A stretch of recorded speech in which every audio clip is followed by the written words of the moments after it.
কারণ মামুনুল অনেকগুলো একদম শুরু থেকে অনেক আচরণবিধি লঙ্ঘন করেছে, সেগুলো আমি উত্থাপন করেছি এবং মামুনুলের টিমকেও আমি জানিয়েছি। শুধু আপনাদের সামনে যে বলেছি তা না, কিন্তু আপনাদের সামনে বলার আগে আমি মামুনুলের টিমকে জানিয়েছি যে যদি ভুলবশত হয়ে থাকে তাহলে তারা ঠিক করবে। তারা ঠিক করে নাই এবং আমি বুঝতে পারছি ভাই, মামুনুল তো কখনো রাজনীতি করেনি। মামুনুল মাদ্রাসার শিক্ষক, তাও সেটা করে লালবাগে আর বাগেরহাটে।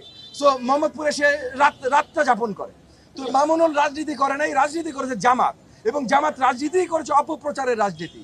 একসময় ইন্টারনেটে অপপ্রচার, এখন মাঠে অপপ্রচার নিয়ে এলাকাবাসীর সাথে ধরিয়ে দিয়েছি, পুলিশের সাথে কানেক্ট করে দিয়েছি। পুলিশের ওই অ্যাপের মাধ্যমে, ওই সিসিটিভি ক্যামেরা ফুটেজ দেখে পুলিশ টহল বাড়িয়েছে এবং গত 2 মাসে কিন্তু আপনারা খবর নেবেন থানাগুলোতে কিশোর গ্যাংয়ের অনেক আপনার মেম্বাররা ধরা পড়েছে আমাদের এই সহযোগিতার জন্য। এবং এলাকায় এলাকায় আমরা আপনার কমিউনিটি হাব তৈরি করতে চেষ্টা করছি, যারাও নিয়ন্ত্রণ রাখতে চেষ্টা করবে। সো আমরা আমাদের মতো কিন্তু ইতিমধ্যে কাজ করছি।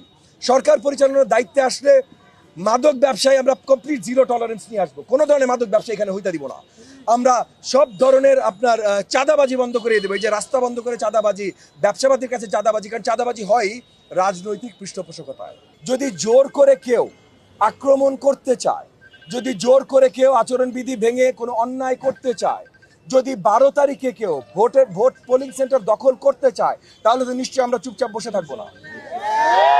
আমরা প্রথমে আইন শৃঙ্খলা বাহিনীর দিকে দৃষ্টি রাখবো, তারা তাদের দায়িত্বগুলো সঠিকভাবে পালন করে। যেন যদি কোনো কারণে তারা পালন করতে ব্যর্থ হয়, তাহলে আমরা আমাদের জনগণের ভোট অন্য কাউকে কারচুপি করে চুরি করে নিয়ে যাইতে দিব না। মামুনুল হক কি বলে এটার এমনিও তো কোনো বাপ্পা নেই, কারণ ও বলে যে ও নির্বাচিত হইলে ও নির্বাচনী আর হতে দিবে না।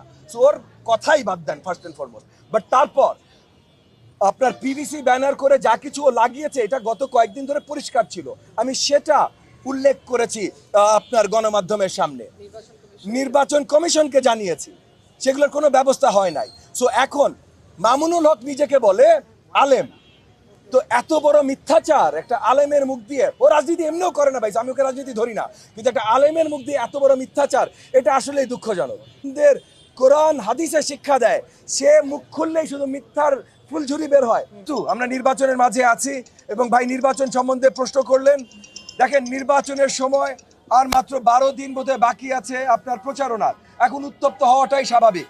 তবে মামুনুল আমার নামে কি কমপ্লেন করেছে, এটা মিথ্যার বাইরে সত্য কিছু খুঁজে পাওয়ার মতো আমি মনে করি না কিছু আছে।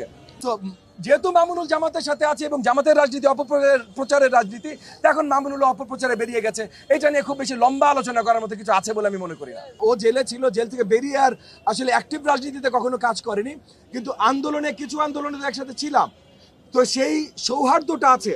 এখন আমার সাথে সৌহার্দ্য আছে বলেই সে সব কাজ ঠিক করছে এবং আমি বলবো ভাই ঠিক আছে, তা তো না।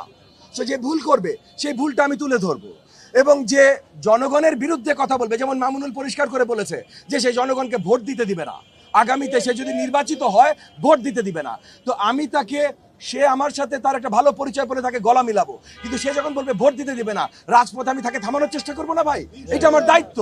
সো রাজপথে রাজনীতিতে আমরা কি করছি আর সামনাসামনি দেখা হলে আমাদের আচরণ কি হবে, দুটো এক জিনিস না।